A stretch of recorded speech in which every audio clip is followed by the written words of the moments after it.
2021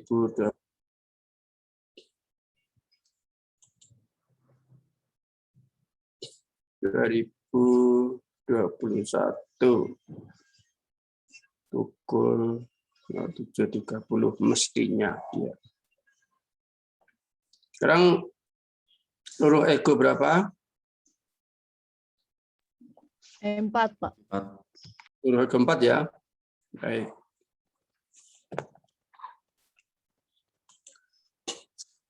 Silakan nomor 1.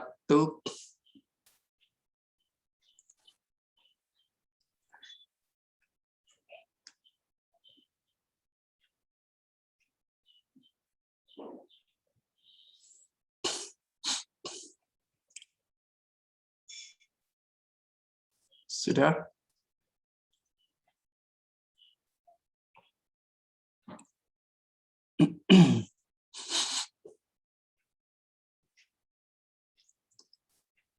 Sudah ya?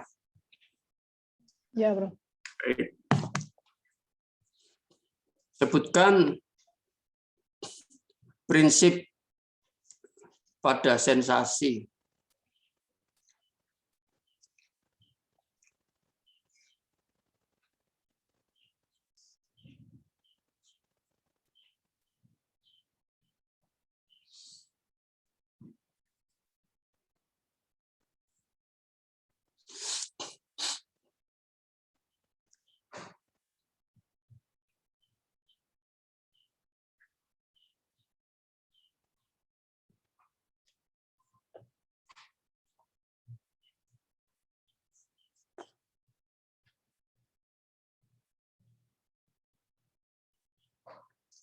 Nomor 2.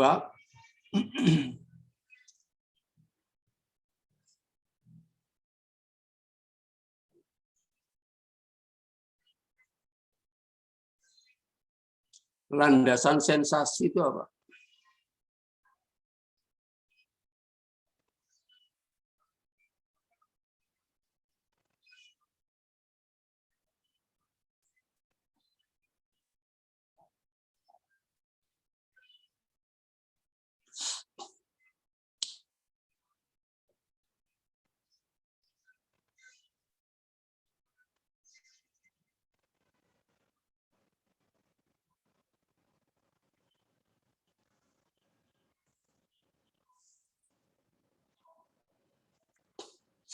Nomor 3.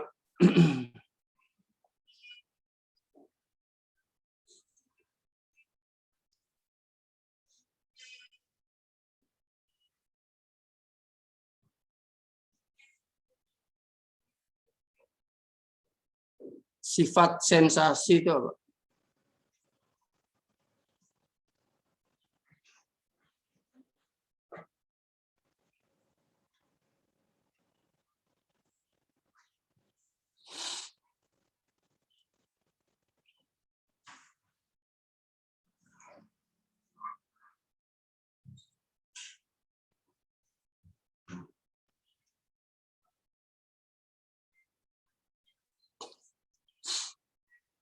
Nomor 4.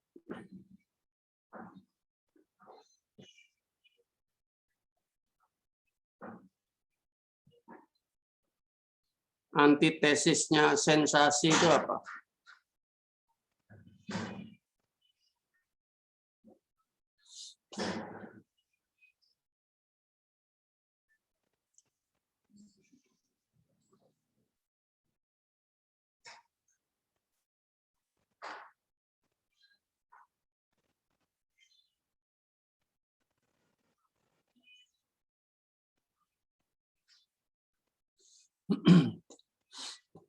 Lima. Outcome atau hasil daripada sensasi itu apa?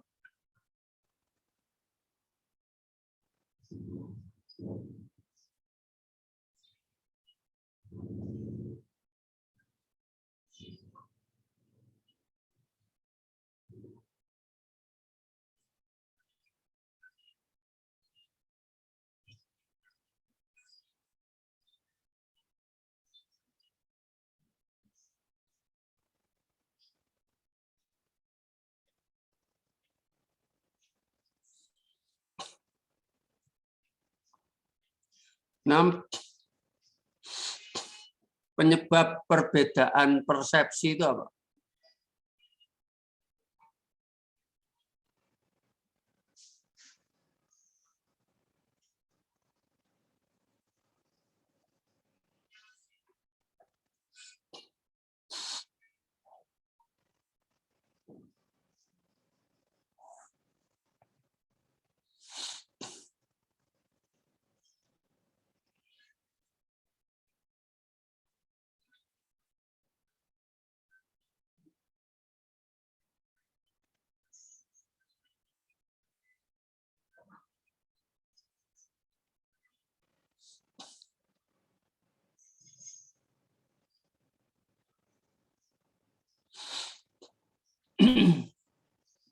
Tujuh.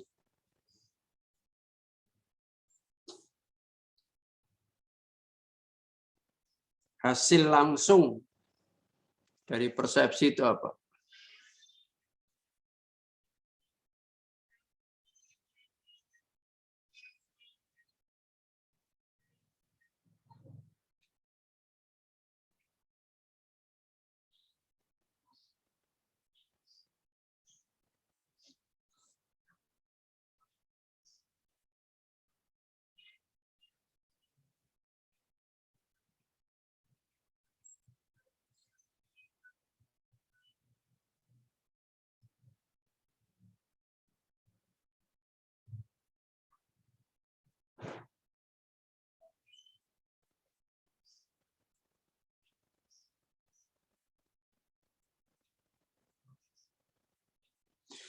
Delapan. Hasil tidak langsung dari persepsi itu apa?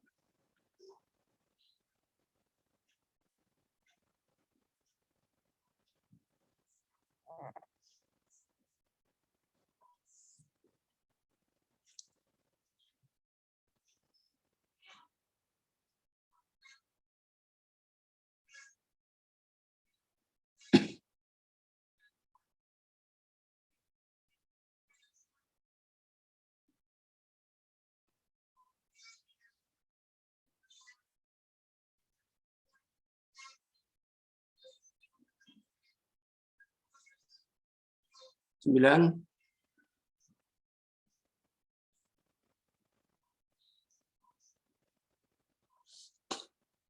Landasan persepsi itu apa?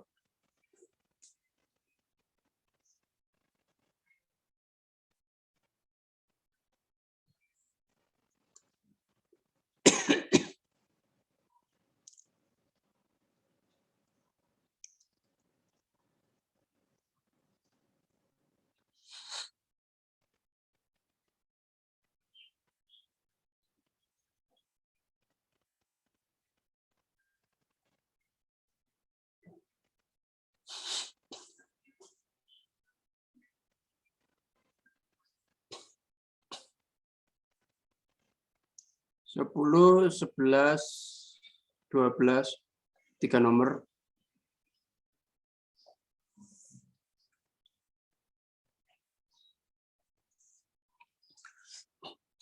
Unsur kualitatif itu apa?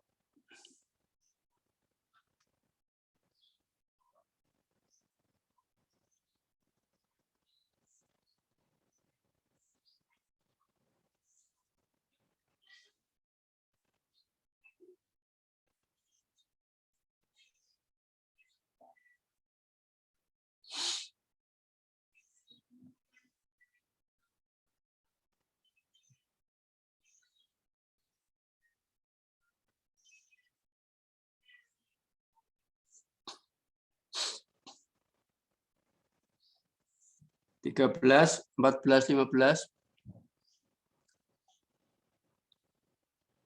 Unsur hubungan itu apa?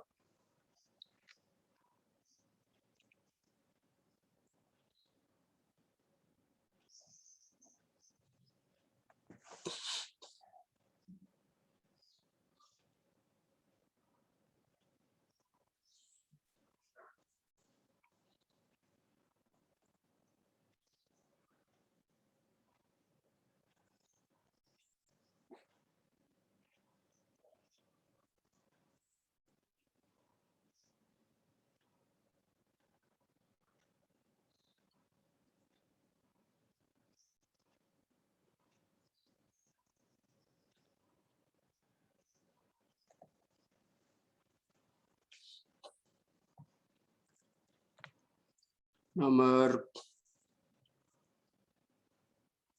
16.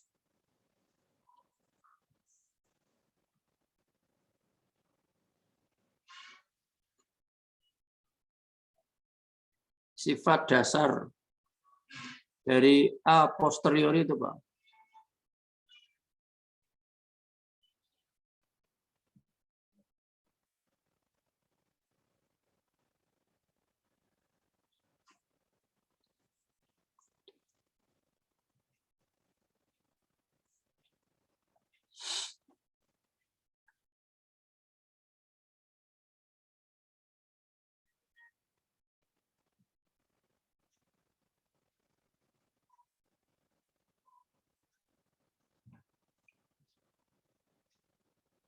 Tujuh belas.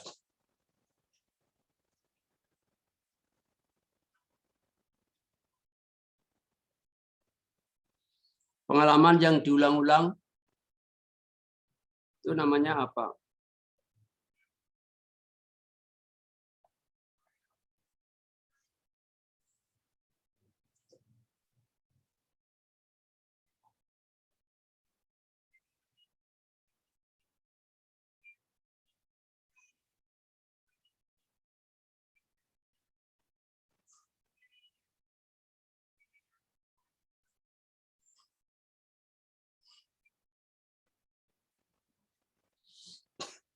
Delapan belas.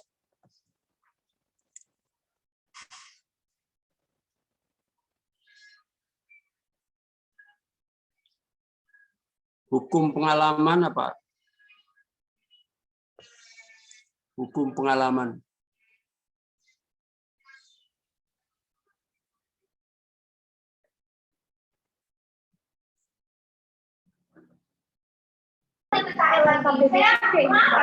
Baru PKL aja.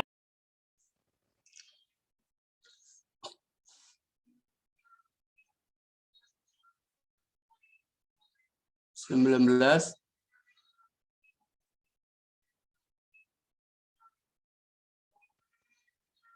Dua puluh 21, 22.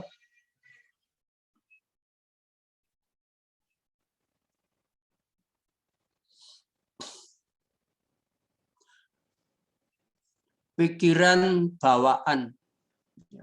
Pikiran bawaan itu apa? Ada 4.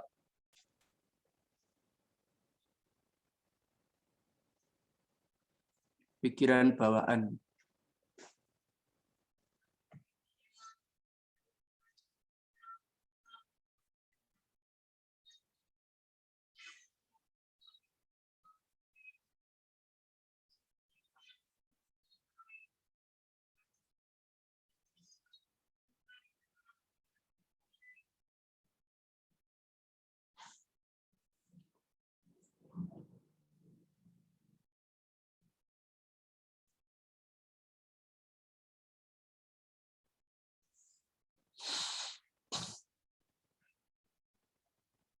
Nomor 23.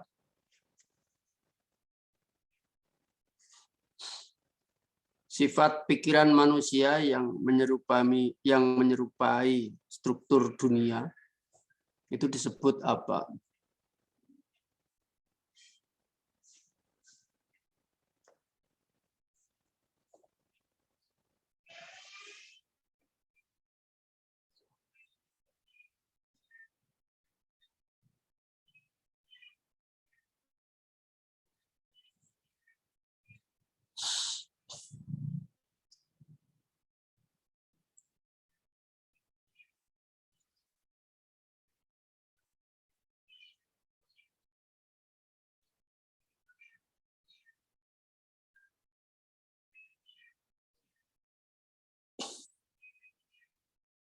Nomor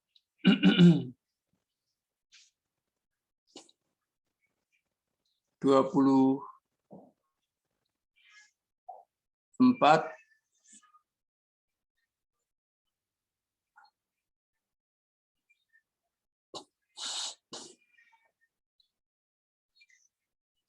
Kemampuan persepsi itu disebut apa?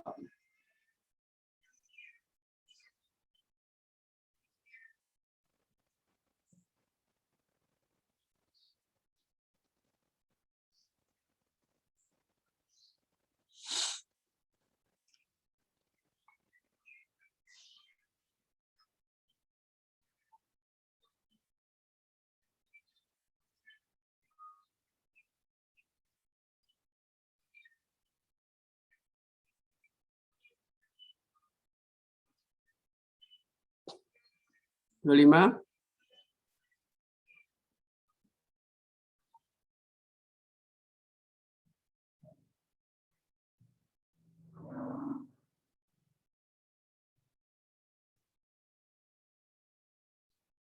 Tidak dapat dilihat tapi dapat dipikirkan.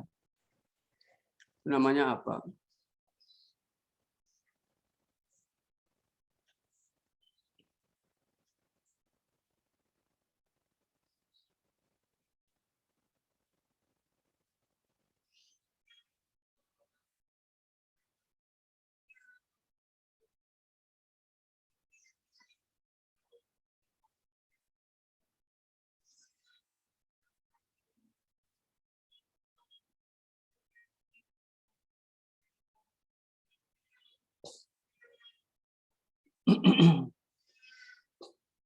Dua enam.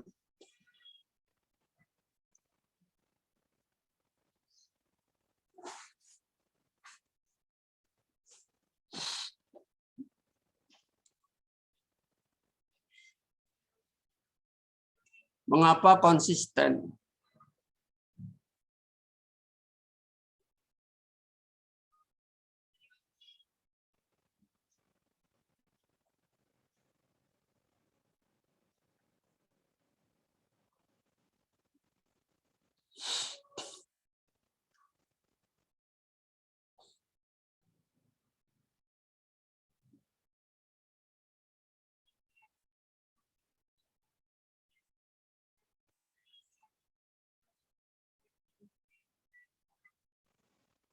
Nomor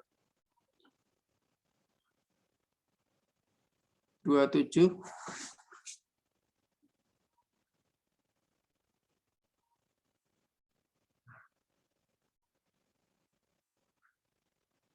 Makna bahasa itu apa?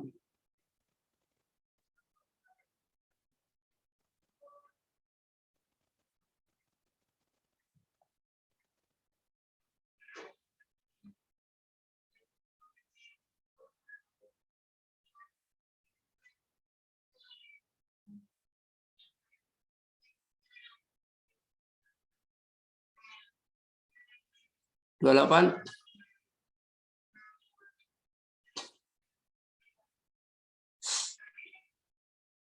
Bentuk bahasa itu apa?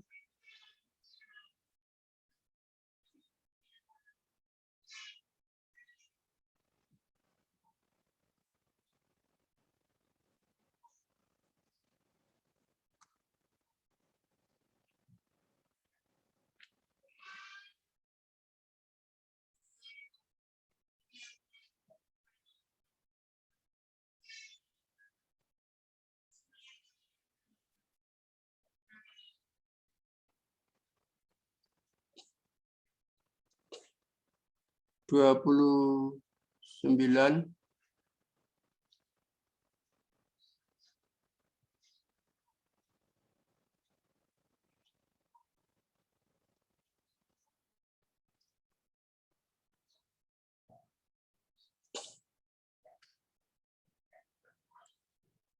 Tata krama langit itu apa?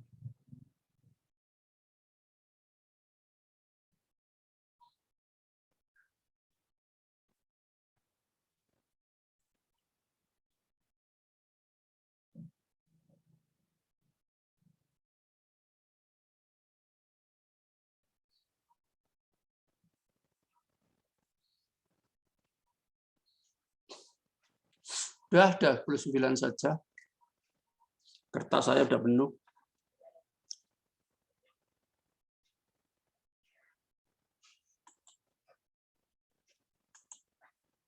Silakan difoto, kirim saya. 26 ya atau 27 nih. Terus dengan Pak Heru ada nggak di situ?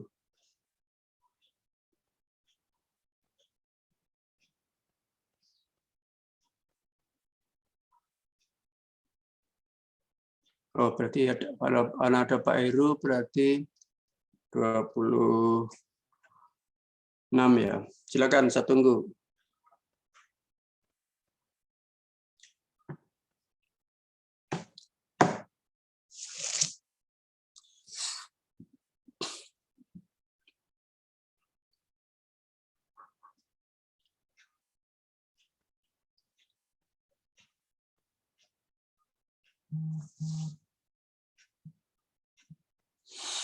Yuk, tunggu.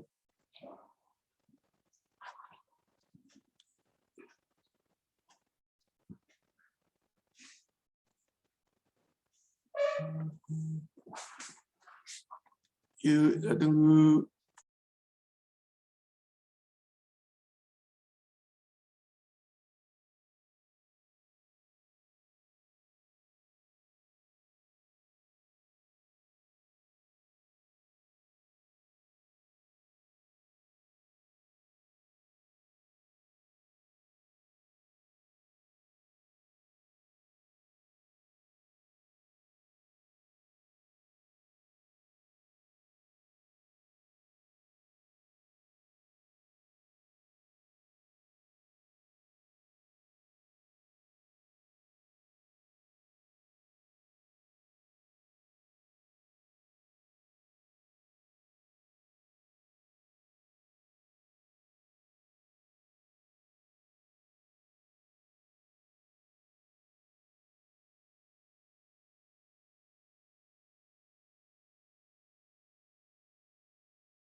Yuk, semuanya. Saya hitung. Harusnya 26. Ketuanya siapa ini? Ya, Pak. Ya. Masuk semua ya. Kurang 1, Pak. Siapa yang tidak masuk, tolong disebutkan di grup ini. Iya, Pak. Tolong, tidak masuk pada hari ini. Pakai ya kalimat Anda ya. Tidak masuk pada hari ini siapa?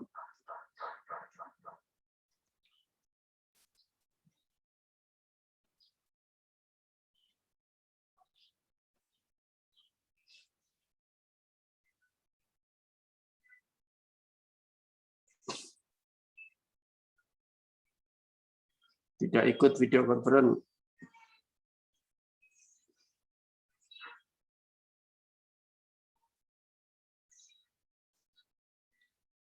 Satu, 2, 3, 4, 5, 6, 7, 8, 9, 10, 11, 12, 13, 14, 15, 16, 17, 18, 19, 20, 1, 2, 3, 4, 5, 25. Masih kurang 1. Betul ya. Baik. Oke. Mari kita cek.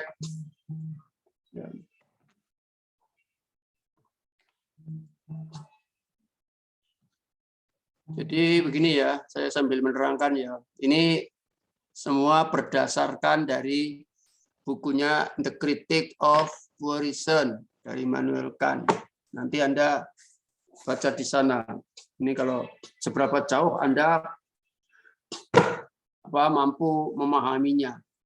Kalau membacanya tidak intensif, apalagi membaca terus tertidur, ya nggak akan mampu ya. Membacanya itu diulang-ulang ya, cuma sekali 2 kali, dan nanti tugasnya bisa diperbaiki. Tugas review tentang bukunya Immanuel Kant ini, pertanyaan ini maksudnya di samping supaya Anda tahu kalau Anda tidak tahu gitu ya. Hidup di dunia ini kan jadi masalah kan, satunya karena tidak tahu kalau tidak tahu, itu yang jadi masalah. Nah, fungsi daripada luruh ego ini supaya Anda itu sadar bahwa Anda itu tidak tahu. Itu. Kalau sudah sadar dan tidak tahu ya bacalah. Itu konsekuensinya gitu loh. Nah, kita cek. Ini pertanyaannya nggak mudah, sulit. Ya, karena berdasarkan dari buku itu.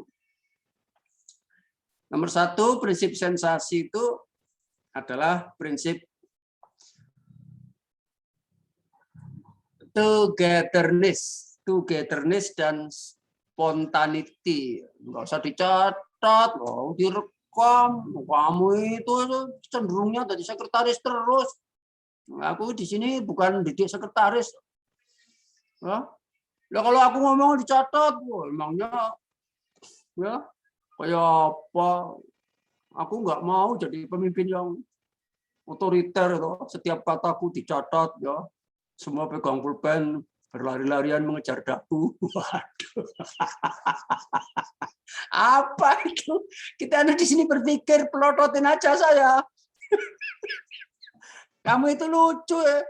Kalau kamu nggak sadar, tapi saya akan melihat dari sini semua wajah kamu. Begitu aku ngomong langsung kamu tunduk, semua kayak padi kena angin itu loh. Ngeri, dikirain apa nggak ngeri, ini sedap. Yang ngeri itu bukan Anda saja, saya juga ngeri lihat kamu itu. Nah, ini filsafat itu berpikir kok kayak olahraga saja, ya. Ya. Angkat kaki, gerak, angkat tangan, gerak, pegang pulpen, gerak, turunkan, ojret, ojret, ojret, gerak. Apa itu?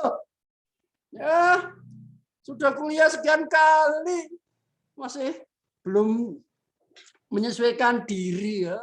Nanti terkilir nanti. Dicari saja di bukunya, di ini diputar lagi rekamannya. Kamu itu. Dua, landasan sensasi itu pengenalan. Nyatet lagi. Sudah.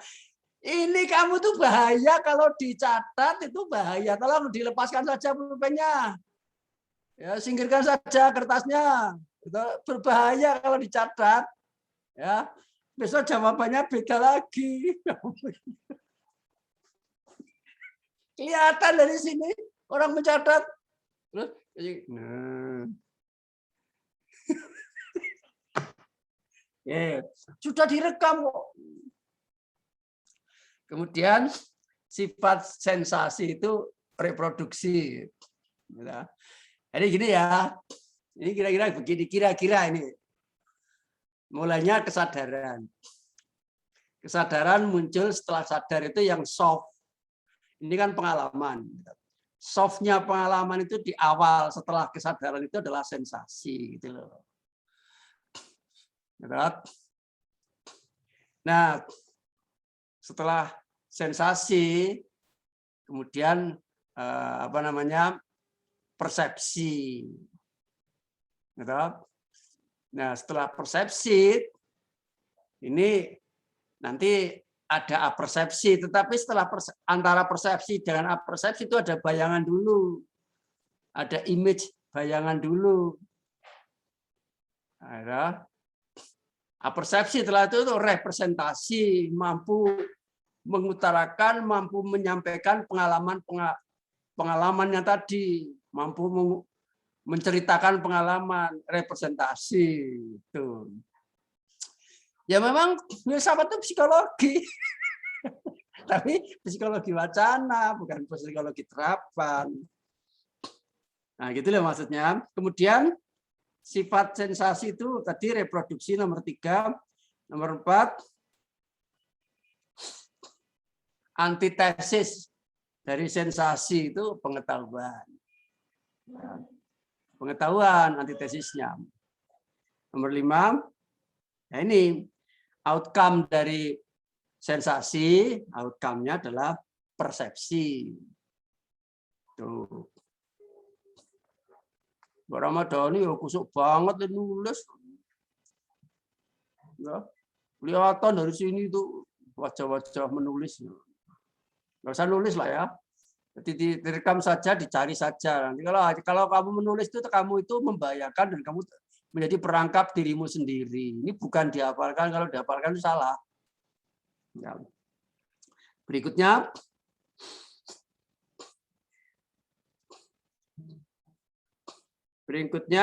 apa tadi? Nomor 6 tuh pertanyaannya.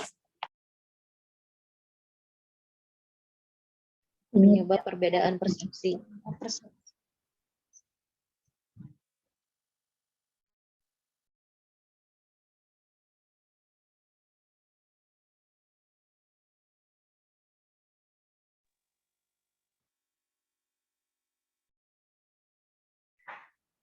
Maaf, Prof.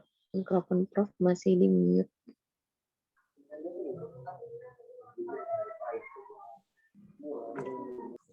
Baik, saya ulangi. Perbedaan persepsi itu dikarenakan degree of perception. Kemudian nomor 7, hasil langsung dari persepsi itu adalah bayangan. Ya. Bayangan atau image. Ya. Atau skema image. Gitu. Hasil tidak langsungnya adalah representasi. Representasi. Kemudian landasan persepsi adalah sensibility. Kalau Anda pada nulis, saya nggak mau meneruskan lah. Ya, teruskan jawaban sendiri aja. Sulit ya. Ini betapa sulitnya ya. Mengkondisikan orang itu agar belajar. Bisa nggak kertas kamu disingkirkan dulu? Coba semua singkirkan dulu pulpennya. Ditaruh di kursi sebelahnya atau jangan ditaruh di meja. Ya. Ya. Oke. Nomor 9, landasan persepsi itu sensibilitas, sensibility. 10, 11, 12 unsur kualitatif itu afirmasi, negasi, dan infinitif. Nomor 13, 14, 15 unsur daripada hubungan itu kategori, hypothetical, dan disjungsi. Itu semuanya ada di bukunya Immanuel Kant. Ya, silakan dicari sana. 16, sifat dasar a posteriori itu kontingensi. Silakan, kamu tahu nggak kontingensi? Kontingen ke PON Papua.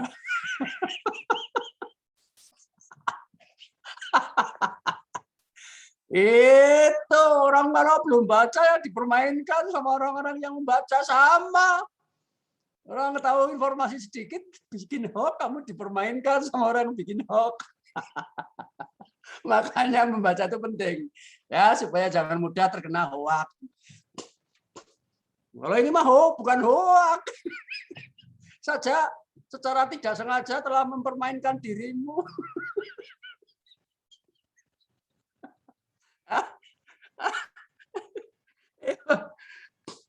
16 sifat dasar a posteriori itu kontingensi ya, kontingen menuju ke PON.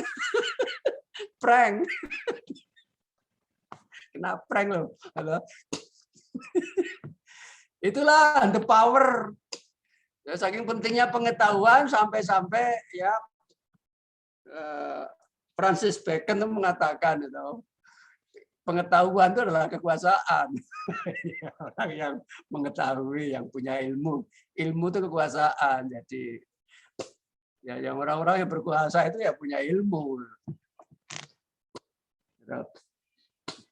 Baik, berikutnya pengalaman yang diulang-ulang itu bersifat diskursi. Diskursif, diskursi. Hukum daripada pengalaman itu ada rule of classifying perception, pengelompokan persepsi. Hukum pengelompokan persepsi. Jadi pengalaman itu ada hukum pengelompokan persepsi yang kemudian itu menjadi bahan untuk melakukan sintetik. 19, 20, 21 22 pikiran bawaan yang terbawa sejak Anda itu terlahir secara intuitif, ya, secara genetika tidak diketahui, tapi setelah terlahir kemudian Anda itu punya pengalaman dirawat oleh ibunya, oleh keluarganya, semakin besar nah itulah tumbuh empat prinsip dasar untuk Anda mampu berpikir. Tanpa itu Anda nggak mampu berpikir. Yang pertama adalah konsep-konsep kuantitatif atau besaran. Gitu? Ya logis toh. Ngerti satu, ngerti dua, gitu. Ngerti banyak. Gitu. Kalau besaran kemarin ada satu, banyak, dan semua. Mau minta berapa, Dek? Semua. Minta 2 atau 5, semua. Ngertinya kalau di atas 2 itu semua. Itu ada betulnya. Adik ini pikirannya masih murni. Anak-anak TK itu, anak-anak balita itu. Jadi empat bawaan itu, 4 kategori ini menurut Immanuel Kant loh. Dibaca di buku The Critique of Poor Reason. Kuantitatif, kualitatif, relasional, dan modality. Kuantitatif, kualitatif, relasional, dan modality. Jadi anak kecil itu, jadi ini bukan diberikan. Ini adalah tumbuh dikarenakan pengalaman. Jadi Anda sekarang bisa ngomong apa saja, bisa berpikir apa saja, karena di dalam pikiran Anda sudah ada unsur ini, ada kategori itu. Gitu loh. Anda nggak menyadarinya, Anda memakai setiap hari.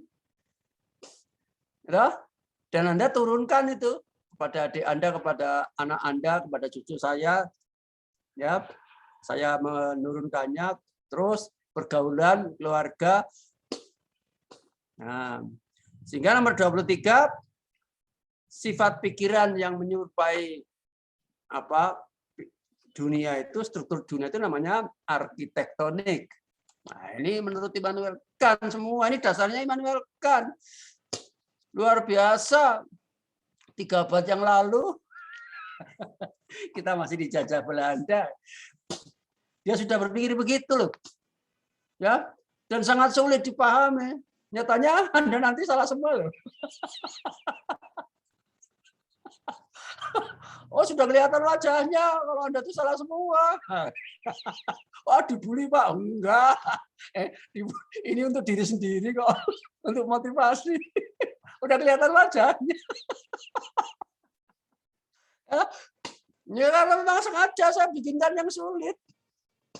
Ya, supaya menyempurnakan kesadaran bahwa tidak mengerti, bahwa mengerti, bahwa tidak mengerti itu loh. Yang penting.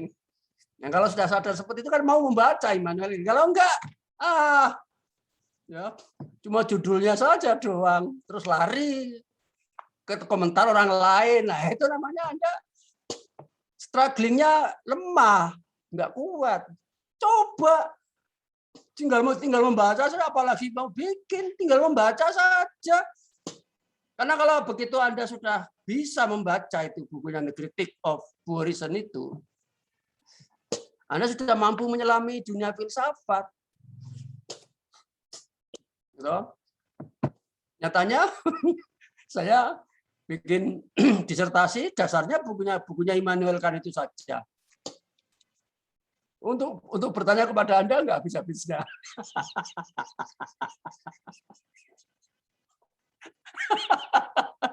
Ya, untuk bertanya kepada Anda nggak ada habis-habisnya.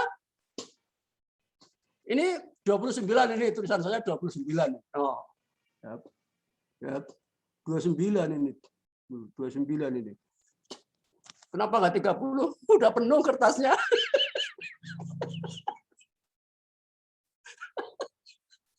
Kalau masih ada tempat bisa 50 dikirain. Ini spontan. Nah, makanya ada prinsip spontanity. Kenapa? Pengalaman. Saya punya pengalaman. Ada prinsip spontanity, bikin langsung saja. Spontan. Nah, kalau Anda yang nggak bisa lah spontan. Karena belum membaca. Baik. Nomor 24. Kemampuan persepsi itu receptivity. Jadi persepsi seseorang, janganlah orang berbeda. Saya sendiri, persepsi itu kan dengan panca indera.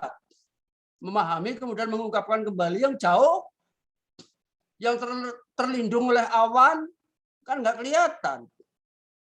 Ya toh? Dekat sekali, tapi saya rabun. Ya nggak kelihatan. Harus pakai kacamata umpamanya. Nah itulah yang disebut dengan receptivity. Masing-masing orang beda-beda. Ya, dengan orang yang lain, setiap orang pun beda-beda. Masa aku tunjukin gambarnya nggak lupa, maaf belum. Tadi saya baru saja bangun tidur. Melihat saja belum jelas, kok sudah tunjukin foto. Saya cuci muka dulu, minum kopi baru. Itu meningkatkan kemampuan receptivity. Ini kayak gini sudah dibahas sama Immanuel Kant. Ini dalam rangka filsafat ilmu. Ya. Dalam rangka filsafat ilmu. Karena filsafat ini berlaku untuk semuanya. Oh, ilmunya kayak gini, kok nggak pakai teori, definisi, teorema, atau percobaan di lab. Gitu. Ya, ini karena filsafat berlaku untuk semuanya. Nah, begitu. Nomor 35, tidak dapat dilihat tapi dapat dipikirkan itu noumena. Nomor 26, ini sebab konsisten itu apa? Karena analogi. Mengulang analogi, jadi konsisten. Gitu? Analogi. Kemudian kalau misalnya kamu mengundang ayahmu dengan papa, besok lagi, papa, namanya konsisten. Ya, namanya analog. Tapi suatu ketika kamu kok bapak, loh, kamu kok beda panggilnya, nggak seperti kemarin papa, berarti kamu tidak konsisten, tidak analog dengan kemarin gitu loh. Di sini prinsip analogi. Kalau makna bahasa itu semantik, gitu. 27, 28 bentuk bahasa itu analitik. Ya. Nah, ini tata krama langit. Yang namanya langit itu siapa? Langit itu diriku sekarang terhadap diriku yang tadi. Diriku tadi itu bumi, sekarang saya langitnya gitu aja. Supaya mudah. Kalau buminya itu adikmu, kamu itu langitnya sebagai kakak, gitu maksudnya. Ya. Kalau kaki dan tangan itu bumi, ya pikiran dan hati itu langitnya, gitu maksudnya. Kalau mahasiswa itu bumi, Pak Marsigit, langitnya boleh. Boleh. Kayak gitu kok sulit loh. Ya, gampang-gampang saja. Kalau rakyatnya bumi, presidennya langit gitu misalnya. Kalau ketuanya itu langit, ya anggotanya bumi gitu aja. Kalau dulu saya banyak menggunakan dewa, tapi sekarang karena dewa itu ada terkait dengan agama lain, nanti dikira menyinggung saya. Ya. Saya dulu pakai istilah dewa dan daksa, tapi sekarang saya lebih suka menyatakan langit dan bumi gitu loh, untuk menunjukkan dimensi yang di atas dan yang di bawah. Gitu. Kalau kepemimpinan ya saya, kalau pemimpin yang baik saya gunakan kebaikan. Gitu. Kalau yang dipimpin kok buruk ya keburukan. Guru ya kebaikan, kiai ya kebaikan, spiritualis ya kebaikan, filosofer ya kebaikan, gitu maksudnya. Ya. Jadi untuk memperoleh kebaikan ya harus dengan kebaikan. Lalu untuk memperoleh keburukan dengan kebaikan dan keburukan ya tetap buruk gitu loh maksudnya. Apapun itu, apakah guru, apakah kiai, apakah ketua ormas, apakah presiden, sama saja semuanya, gitu loh. Itulah jadi universal, berlaku umum. Jadi tata krama langit itu transendental, etik, transendental, estetika, gitu loh ya. Transendental yang bersifat transenden. Karena transenden tidak banyak diketahui oleh bumi. Gitu. Saya yang tadi itu nggak banyak tahu tentang saya yang sekarang. Ya. Dan saya yang sekarang ini tidak banyak tahu tentang saya yang nanti. Saya yang nanti itu langit saya. Dulu. Ada yang benar?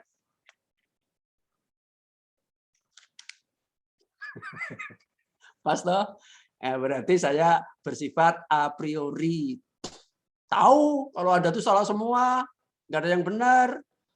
Walaupun saya belum mengalaminya, itu namanya a priori. Saya pakai logika kok. Ya. Dan pakai logika dan pakai apa? Validitas daripada pertanyaan saya dapat dipercaya. Ya. Sehingga mengalir walaupun Anda belum menjawab, saya sudah tahu kalau Anda itu tidak ada yang benar. Itu namanya a priori. Itu loh. Gampang banget tapi kalau sudah diterangkan. Nanti sumbernya sembarang, internet, gitu. Internet, Google. Ini semuanya bisa dibaca di Google. Tapi beda, Pak. Loh, kok beda? Iya, kalau di Google itu malah nggak jelas. Terus ya jelas mendengarkan dari Pak Marsikit. Nah, iya, tugas daripada dosen adalah membuat sejelas mungkin filsafat itu, walaupun kemudian mungkin artinya beda dengan yang sana gitu loh. Tapi maksudnya seperti itu, saya unsur dasarnya. Jadi ini levelnya sudah level aktualisasi diri. Filsafat saya sudah saya endapkan, saya produksi menggunakan kata-kata saya. Gitu loh. Nah, sehingga bersifat spontan karena pengalaman. Ya, jadi prinsip-prinsip pengalaman ada reproduksi, ada pengetahuan, ada persepsi, ada degree of persepsi, ada receptivity. Punya pengalaman, gitu loh ya. Nah, gitu. Kemudian ada apa namanya unsur dasarnya, ada bayangannya dan lain sebagainya. Jadi sebetulnya ini saya lebih menekankan kepada kepada prinsip-prinsip dasar pengalaman menurut Immanuel Kant dalam bukunya The Critique of Pure Reason.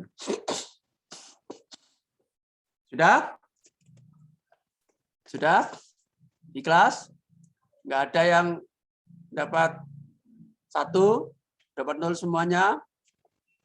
Sudah disepakati, deal, diresmikan ya.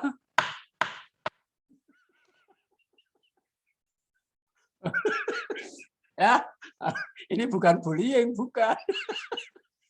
Aduh, Bapak, malu-maluin loh. Kalau untuk orang sendiri nggak masalah, kalau keluar bukan tanggung jawab saya.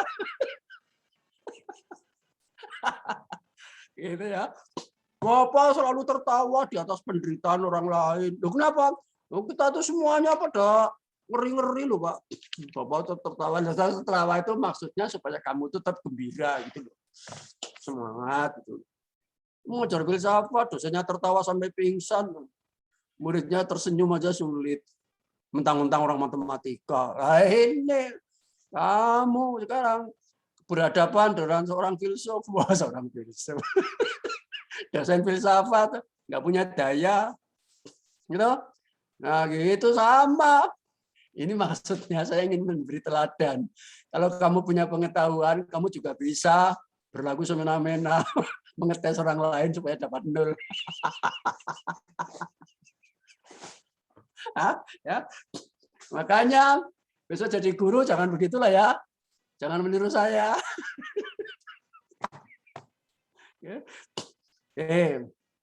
Jadi hari ini juga direfleksikan dan refleksi selalu menjadi tugas dan diberi nomor. Kalau yang belum diberi nomor dikirim kembali diberi nomor.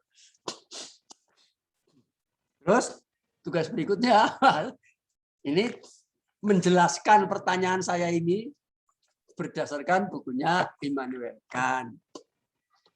Tolong Ya, tolong dicari judulnya kira-kira sekitar pengalaman. Mau kasih judul apa saja boleh. Saya kalau seragam kalau sama itu saya bosen saya.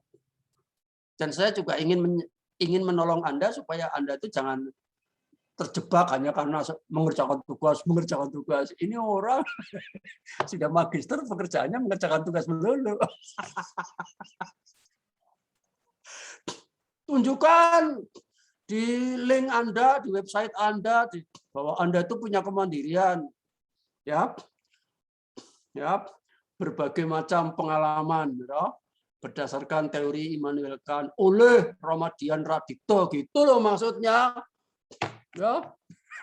Sehingga enak dibaca, setara Pemarsikit aja nggak ada tulisannya. Ramadian Radikto malah ada, gitu loh maksudnya.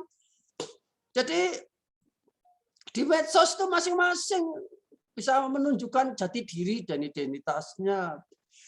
Anda tuh mulai promosi, wah ini magister, calon magister, karyanya ada, ini tulisannya ada, oh dia bisa berfilsafat, oh bisa besok ngajar di sini, wah kayak gitu macam-macam promosi. Jangan dari kecil sampai tua ngerjakan tugas terus. Ini isinya kok ngerjakan tugas terus. Ya, nggak apa-apa, tapi ya nggak apa-apa, tapi kesempatan, saya memberikan kesempatan kepada Anda untuk menunjukkan jati diri Anda. Gitu. Ya, tunjukkan. Jadi bahannya tadi pertanyaan-pertanyaan saya itu judulnya Merdeka Bebas, tapi seputar pengalaman. Menggali pengalaman. Apa hakikat pengalaman? Silakan masing-masing bikin judul. Tapi kalau bisa tugas Anda itu dikirim kepada saya, ditayangkan di medsos, terutama di link Anda, dan bisa kalau diketik nama Anda, muncul di Google gitu maksudnya. Supaya Anda itu besok kalau mau daftar pekerjaan atau kalau menaik pangkat, atau segala macam itu, kalau di Google itu ada gitu loh.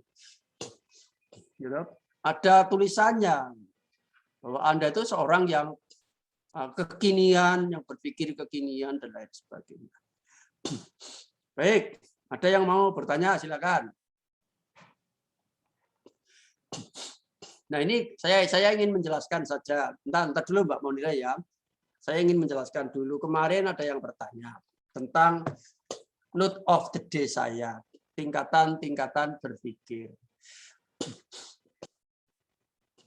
Jadi sebetulnya sudah saya terangkan di video saya. Jadi ada yang arkaik, tribal, kemudian tradisional, feodal. Ya. Jadi begini, dalam video saya itu kan saya sudah menerangkan, dites berkali-kali, hasilnya 0 terus. Nah sekarang Anda sudah merasakan sensasinya. Nah, ini sensasi. Sensasi itu softnya daripada persepsi. Atau semuanya itu adalah unsur daripada pengalaman. Kalau kemarin dulu kan seperti apa sih ya? Kecuali yang sudah bertemu saya berkali-kali, Pak Ramadian Raditya itu ya, gitu ya. Ya walaupun besok sudah jadi dosen filsafat, ketemu saya lagi, tes lagi ya, 0 lagi. Loh, Anda jangan berpikir tidak 0. Karena filsafat itu pikiran saya. Itu loh maksudnya. Karena filsafat itu pikiran saya. Lalu saya mau bertanya, suka-suka saya. Buktinya hari ini, wah, udah mulai bangga, mulai nyombong lagi. Aku udah dapat 5 kemarin. Udah dapat 4 kemarin. Wah. Ya, gitu. Kalau bangga kemudian sadar, kemudian mau membaca lah. Kalau nggak mau membaca, tenggelamkan lagi. Nyombong amat ya. Suruh baca Facebook aja nggak mau. Wah ini kuliahnya Pak Marsyid ngeri sedap. Gitu. Wah ditanya nggak bisa, yang ngeri lah. Ya, gitu. Nah kemudian ya dites berkali-kali nggak mau baca, gitu. tetap nggak mau membaca, itu namanya arsitek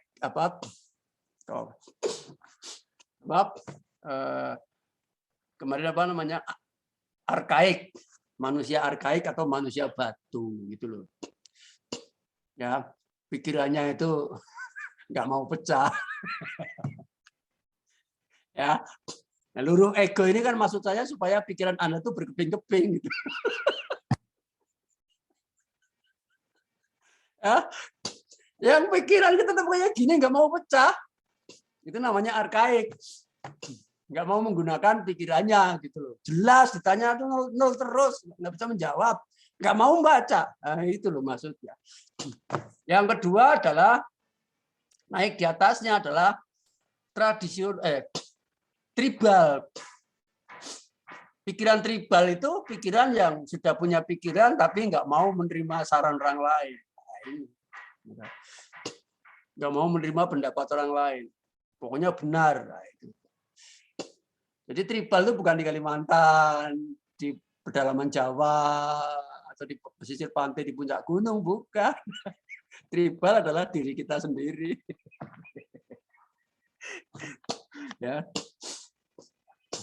Dan banyak tribal di antara kita itu. Ya. Yang berikutnya adalah tradisional. Tradisional itu pikirannya kuno. Nah, kenapa pikirannya kuno? Kuno, awas, hati-hati nih yang S2, yang bikin tesis. Ya, pikirannya kuno karena bacaannya kuno. Ya, awas, ini salah satu penyakit daripada orang membuat tesis, adalah niru-niru, meniru tesisnya orang lain. Nah, yang lebih konyol lagi, yang ditiru termasuk referensinya. Nah, referensinya sudah tahun 70-an. Definisi belajar, definisi kurikulum sudah jauh sekali, itu namanya tradisional, kuno. Nah, di atas tradisional itu feodal. Feodal itu menjajah, ngerti sedikit, tapi menjajah, ngerti sedikit ya seperti watak Belanda itu, watak penjajah Belanda dulu. Kalau penjajah Belanda sekarang ya tidak. Nah, berikutnya adalah merdeka. Merdeka, modern, merdeka, modern. Nah, modern itu artinya sudah pikirannya sudah mulai terbuka seperti ketika zaman modern. Kalau filsafat sekarang bukan zaman modern. Kalau Anda masih mengatakan, orang belajar filsafat masih mengatakan sekarang zaman modern, berarti Anda tertinggal. Zaman modern itu 3 abad yang lalu, nanti saya terangkan. Ini ada yang dari gereja, mas-mas dari gereja atau mbak dari gereja? Mana? Siapa? Cung? Yang dari gereja ada? Nanti bisa kita minta referensinya. Nggak ada ya? Islam semua ya? Saya, Pak. Siapa? Mana? Oh, Aprilia Diastuti ya. Ini kotanya mana, Mbak? Saya di Jogja, Pak. Oh, di Jogja. Baik. Saya teruskan dulu, ini masalah degree of berpikir. Nah, di atasnya adalah power now lah. Power now itu atau kontemporer atau postmodern atau postmodern, postmo juga boleh. Itu kita yang berpikir kekinian, yang move on, yang mampu mengikuti perkembangan zaman dan tidak hanya mengikuti, tetapi justru mengadaptasi, kemudian berinteraksi, kemudian mencari solusinya. Nah, itu semua bukan di sana, tapi di sini kita. Jadi kita sendiri bisa jadi manusia batu, kita sendiri bisa menjadi manusia tribal, bisa menjadi manusia tradisional, manusia feodal, modern, maupun manusia yang kekinian. Pikirannya. Ini bukan masalah hati, bukan masalah spiritual. Ini masalah pikiran. Nah, pikiran modern itu salah kaprah. Orang awam di Indonesia namanya modern dikiranya sekarang. bahkan pemimpin, budayawan pun pikirannya juga sekarang sampai almarhum Pak Dalang Kondang dari Semarang itu Kinarto Sabdo pun membuat lagu atau nyanyian Jawa itu membangun desa itu modern di sana. Ya, memikirkan bahwa sekarang ini modern, padahal secara filsafat modern itu sudah 3 abad yang lalu. Zaman modern filsafat itu adalah antitesis dari zaman kegelapan. Zaman kegelapan, kalau zaman modern itu kira-kira abad ke-17, 18. Zaman modern itu. Ya. Nah, abad ke-8 itu abad ke-12, 13. Ya, kalau Islam kalau nggak salah lahirnya abad ke-15. Ya, abad ke-15. Ya, ya, saya nggak terlalu pasti nanti abadnya keberapa yang Islam. Tapi abad ke-8 ini abad ke-12. 12 itu 1200 sejak zaman Masehi. Abad 11, 12, 13 kira-kira seperti itu. Yaitu ini Mbak Aprilina, ini nanti saya tanya kepada Anda karena betul-betul ya ini penjelasan, tapi saya yakin Anda nggak bisa menjawab. Anda sekedar tahu saja. Karena ini pertanyaan peradaban. Tapi saya pagari dulu, ini bukan masalah pertanyaan agama, bukan. Saya pertanyaan peradaban dan pertanyaan pikiran. Dulu ketika gereja itu berjaya di Eropa, begitu loh. Ya. Jadi termasuk negara-negara sudah menjadi menyatu dengan gereja dan sebagainya itu. Nah, akhirnya kebenaran gereja itu mendominasi kebenaran. Ya, tidak boleh ada orang per orang yang mengutarakan kebenaran. Ya, dan itu harus seizin dan direstui oleh gereja. Jadi filsuf-filsuf ya nggak boleh, harus rekomendasi dari gereja. Nah, saya tidak tahu dari mana, dan ajaran juga saya tidak tahu. Karena saya orang Islam juga belum tuntas belajar Islam. Dan ada pendapat, ini nanti bisa dibaca ya Mbak Aprilina. Ada pendapat dari gereja pada saat itu bahwa pusat peredaran tata surya itu adalah di bumi, yaitu yang bersifat geosentris. Geo itu bumi. Nah, jadi semua bintang-bintang, matahari, planet-planet itu berputar mengelilingi bumi dan pusatnya adalah bumi. Nah, dalam perkembangannya muncullah pemikir-pemikir filsafat, termasuk didukung oleh penelitian. Puncaknya ialah revolusi Kopernikus. Tapi sebelum Kopernikus itu ada Galileo dan Bruno yang korban karena ditangkap kemudian dibakar hidup-hidup. Karena apa?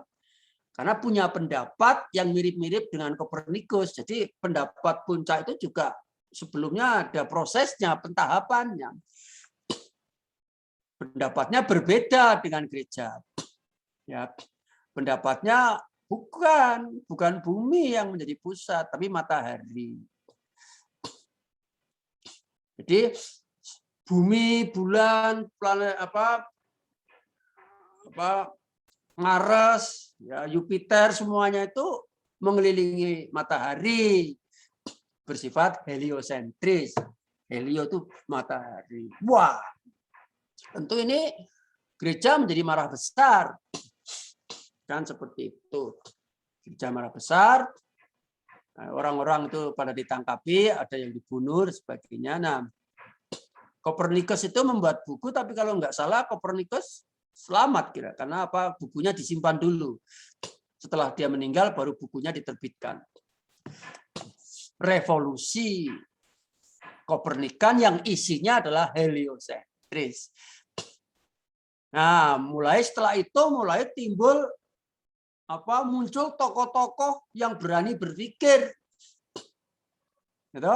Abad modern namanya. Tokoh-tokoh itu rasionalitas, itu tokohnya tuh René Descartes, kemudian David Hume tokoh empiricism, kemudian ada penjuru damainya tokoh Immanuel Kant, dan seterusnya sampai sekarang ya dipertahankan terus. Ya. Nah, sampai sekarang ilmu pengetahuan, ilmu alam dan sebagainya yang kita pelajari di sekolah semuanya ya heliosentris. Bumi, bulan, Jupiter, Venus, Mars, itu planet-planet itu mengelilingi matahari. Kemungkinan besar para astronot atau NASA di Amerika dalam rangka meluncurkan pesawat ruang angkasa juga menggunakan teori heliosentris, bukan geosentris gitu loh. Nah, ini saya tidak tahu kondisi di gereja apakah sampai sekarang di gereja itu masih berpendapat geosentris atau sudah heliosentris, ada perubahan atau tidak, atau maknanya bukan itu, makna spiritual kan mungkin beda. Makna spiritualnya bisa saja, karena apalagi kalau filsafat yang kita lihat, yang kita rasakan, kan kita duduk di luar malam hari kan semuanya bintang-bintang, bumi saja bergerak dari timur ke barat. Kalau kita lihat dari kualitas satu, itu jadi kualitas itu kan macam-macam, bertingkat-tingkat, kualitas 1, 2, 3 dan seterusnya. Kualitas satu dari penglihatan itu, ya, dari penglihatan, ya, seperti Pak Marsiki ini kualitas satunya ya seperti ini gitu ya. Nah, Anda sudah saya terangkan toh nama Pak Marsigit artinya? Sudah? Oh, belum? Belum, Pak. Ini berkaitan dengan kualitas satu. Ingin tahu arti nama Pak Marsigit? Ingin tahu? Boleh, Pak. Boleh. Oke. Yang klasik atau yang kontemporer? Ayo. Yang kontemporer. Kontemporer klasik dulu aja nggak ngerti, kok mintanya kontemporer. Kamu itu selalu melompat-lompat, gitu. Maunya yang terakhir dapat banyak, mudah, ya, bisa tinggal tidur, gitu. Klasik dulu ya. Siap, Pak. Pak Marsiki itu, ini saya kalau nama sih itu pemberian orang tua. Kalau saya tanya dulu, Pak, kok saya diberi nama Marsigit, Mar kayak ada nama cewek-ceweknya. Marfuah, Marsiti, Marciem, Marsigit, bapak lu beri nama saya pakai Mar. Itu dulu saya niru, ada gurunya bapak itu dulu pinter, saya pengen anak saya pinter seperti gurunya bapak, maka saya kasih saja kamu nama Marsigit. Itu saya nggak protes sama orang tua dulu. Orang tua saya masih hidup itu di atas. Saya merawat tiap hari. Umurnya udah 95. Alhamdulillah. Ibu saya juga masih sehat, ya, 85. Ini masih bisa nyukur saya ini. Nah, daripada ke salon resikonya COVID, udah, dicukur saja sama ibu saya, ibu kandung saya nyukur ini. Diputer-puter kepalanya kayak gini sampai bengkok. Ikut saja nggak apa-apa. Oke, ini saya dalam rangka berbakti pada orang tua, membaik-baiki usaha orang tua itu, dibuat baik, persepsi baik, pikiran baik. Mar itu ini klasik ya. Marsigit, Mar itu tersamar. Sigit itu tampan. Ketampanannya itu tersamar, tersembunyi.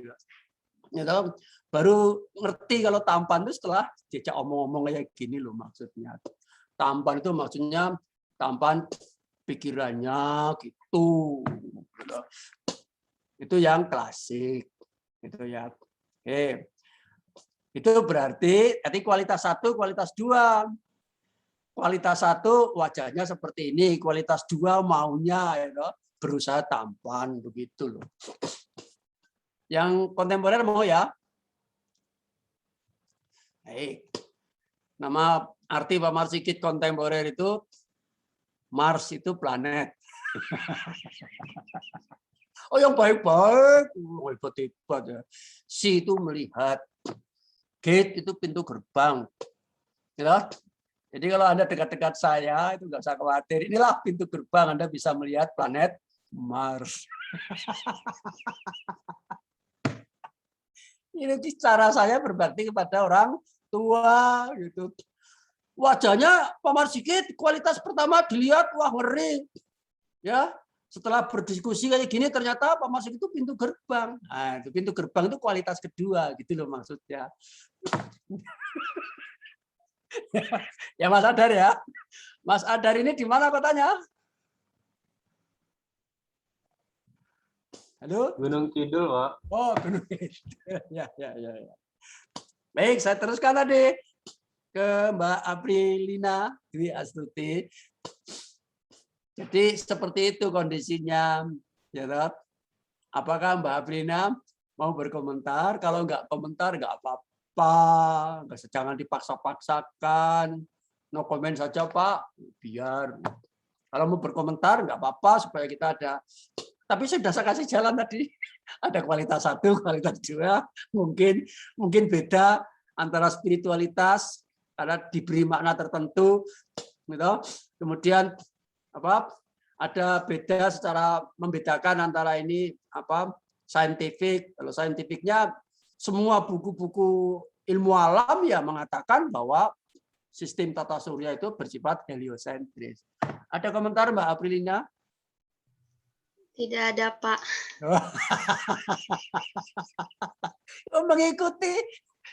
Mengikuti skenario. Ini persis ya. Aku memberikan kursi, silakan duduk ya, ada bagus. Baik, nggak apa-apa. Saya menghargai dan menghormati karena itu persoalan peradaban. Para filsuf pun belum tentu bisa menjawab. Apalagi ini menyangkut agama lain, saya kan ada sensitivitasnya. Jadi setiap agama juga punya egonya, gitu. Punya kepentingannya. Jadi kita jangan terlalu memaksakan untuk bertanya-tanya di wilayah yang apalagi yang bersangkutan kayak Mbak Aprilina kan mewakili. Mengatakan ya udah berarti itu memang perjalanannya. Tetapi kita tahu lah. Saya awalnya memang menjelaskannya dari sisi arti daripada modern. Gitu loh ya. Modern itu maksudnya pasti semua orang yang belajar filsafat pasti akan lari ke sana. Baik, adik-adik semua mahasiswa yang berbahagia. Jadi ntar saya tulis dulu di dokumen saya. Jadi yang betul all get zero. All get zero, ini catatan saya. All get zero. Baik, demikianlah saudara semuanya. Tolong hari ini direfleksikan semampu-mampunya.